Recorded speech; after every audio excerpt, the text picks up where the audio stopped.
Hey guys, it's Wednesday.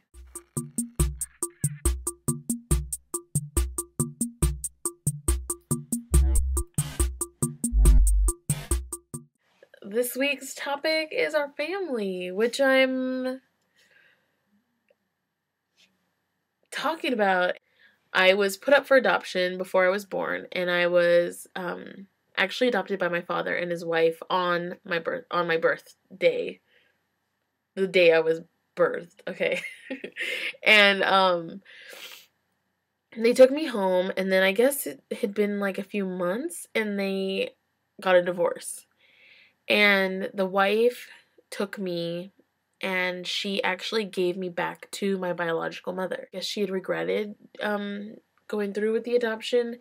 And when my dad found out that this happened, he was not okay with it. So they rented a truck from a friend, and while I was being babysat, he asked her, could I just spend a little more time with her to say goodbye? And then he hopped in the car and left with me. He really, really worked hard.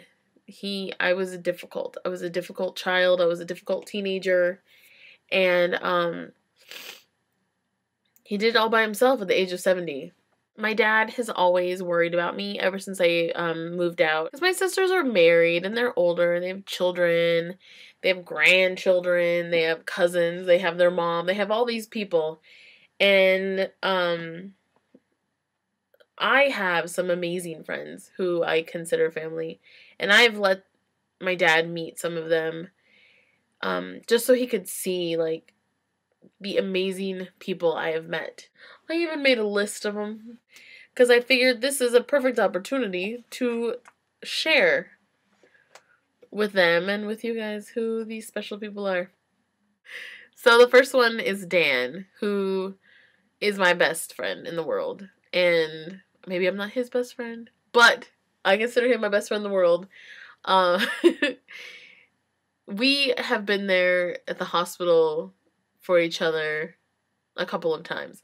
And I feel like that's such a marker for friendship, for really strong friendship. If you're willing to go to the ER and sit there for however long it takes and to make sure that your friend's okay. I went with him when he broke his arm and he fell skateboarding and it like snapped this part of his arm in half, and it was like, and oh god, it was crazy. I was at the hospital and he went with me to the hospital when we were on a road trip, and I had a panic attack, my first one ever. So I actually was like, goodbye, Dan. My life is over. I'm dying. There's a couple that lived in San Francisco named Mark and Damaris who would come over once a week, and we would have dinner and we would have the best discussions.